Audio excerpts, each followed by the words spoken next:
राधे राधे। मेरा नाम है निकिता शर्मा और आप सभी का स्वागत है श्रीमद् भागवत गीता की इस श्रृंखला में। पिछले श्लोकों में हमने समझा कि किस प्रकार श्री कृष्ण अर्जुन को समझाते हैं कि यद्यपि मैं अजन्मा हूँ, सभी जीवों का स्वामी हूँ और अविनाशी प्रकृति का हूँ, फिर भी मैं अपनी दिव्य शक्ति योग माया के कारण इस संसार में प्रकट होता हूँ। चलिए आज बढ़ते हैं अगले श्लोकों की ओर। श्रीमद् भागवत गीता के चौथे अध्याय के 7वें श्लोक में कहा गया है, यदा यदा ही धर्मस्य ग्लानिर्भवति भारत अभ्युत्थानमधर्मस्य तदात्मानं सृजाम्यहम्। अर्थात हे भरतवंशी, जब भी और जहाँ भी धर्म का पतन होता है और अधर्म की प्रधानता होने लगती है, तब तब मैं अवतार लेता हूँ। यहाँ पर सृजामी शब्द महत्वपूर्ण है। सृजामी सृष्टि के अर्थ में नहीं प्रयुक्त हो सकता, क्योंकि पिछले श्लोक के अनुसार भगवान के स्वरूप या शरीर की सृष्टि नहीं होती, क्योंकि उनके सारे स्वरूप शाश्वत रूप से विद्यमान रहने वाले हैं। अतः सृजामी का अर्थ है कि भगवान स्वयं यथा रूप में प्रकट होते हैं। यद्यपि भगवान कार्यक्रमानुसार अर्थात ब्रह्मा के एक दिन में 7वें मनु के 28वें युग में द्वापर के अंत में प्रकट होते हैं, किंतु वे इस नियम का पालन करने के लिए बाध्य नहीं हैं, क्योंकि वे स्वेच्छा से कर्म करने के लिए स्वतंत्र हैं।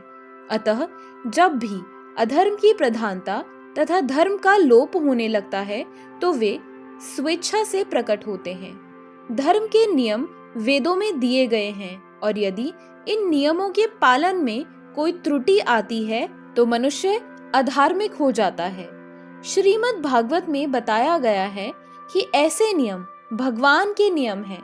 केवल भगवान ही किसी धर्म की व्यवस्था कर सकते हैं। वेद भी मूलतः ब्रह्मा के हृदय में से भगवान द्वारा उच्चारित माने जाते हैं। अतः धर्म के नियम भगवान के प्रत्यक्ष आदेश हैं। भगवत गीता में आद्योपांत इन्हीं नियमों का संकेत है। वेदों का उद्देश्य परमेश्वर के आदेशानुसार ऐसे नियमों की स्थापना करना है, और गीता के अंत में भगवान स्वयं आदेश देते हैं कि सर्वोच्च धर्म उनकी ही शरण ग्रहण करना है।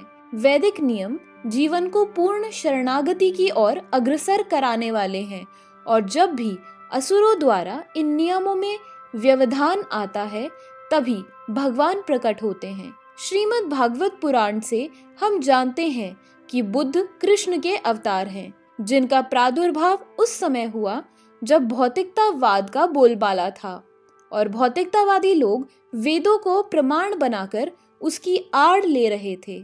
यद्यपि वेदों में विशिष्ट कार्यों के लिए पशु बलि के विषय में कुछ सीमित विधान थे, लेकिन आसुरी वृत्ति वाले लोग वैदिक नियमों का संदर्भ दिए बिना पशु बलि को अपनाए हुए थे। भगवान बुद्ध इस अनाचार को रोकने तथा अहिंसा के वैदिक नियमों की स्थापना करने के लिए अवतरित हुए।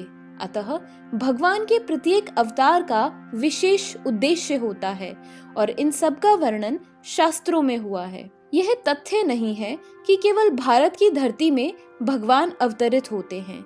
वे कहीं भी और किसी भी काल में इच्छा होने पर प्रकट हो सकते हैं। वे प्रत्येक अवतार लेने पर धर्म के विषय में उतना ही कहते हैं जितना कि उस परिस्थिति में जन समुदाय विशेष समझ सकता है, लेकिन उद्देश्य एक ही रहता है, लोगों को ईश भावना भावित करना तथा धार्मिक नियमों के प्रति आज्ञाकारी बनाना। कभी वे स्वयं प्रकट होते हैं, तो कभी अपने प्रामाणिक प्रतिनिधि को अपने पुत्र या दास के रूप में भेजते हैं, या वेश बदलकर स्वयं ही प्रकट होते हैं। भगवत गीता के सिद्धांत अर्जुन से कहे गए थे, अतः वे किसी भी महापुरुष के प्रति हो सकते थे, क्योंकि अर्जुन संसार के अन्य भागों के सामान्य पुरुषों की अपेक्षा अधिक जागरूक था। 2 और 2 मिलकर 4 होते हैं। यह गणितीय नियम प्राथमिक कक्षा के विद्यार्थी के लिए उतना ही सत्य है जितना कि उच्च कक्षा के विद्यार्थी के लिए। तो भी गणित उच्च स्तर तथा निम्न स्तर का होता है।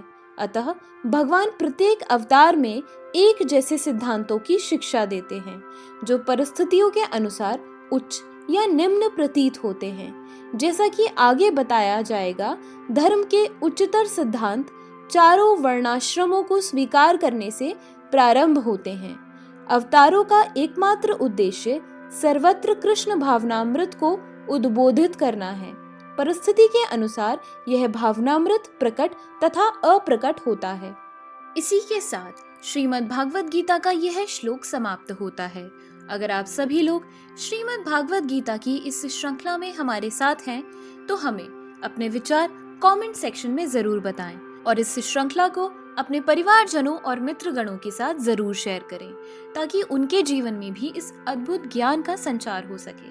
तो चलिए मिलते हैं अगले श्लोक के साथ एक नई वीडियो में।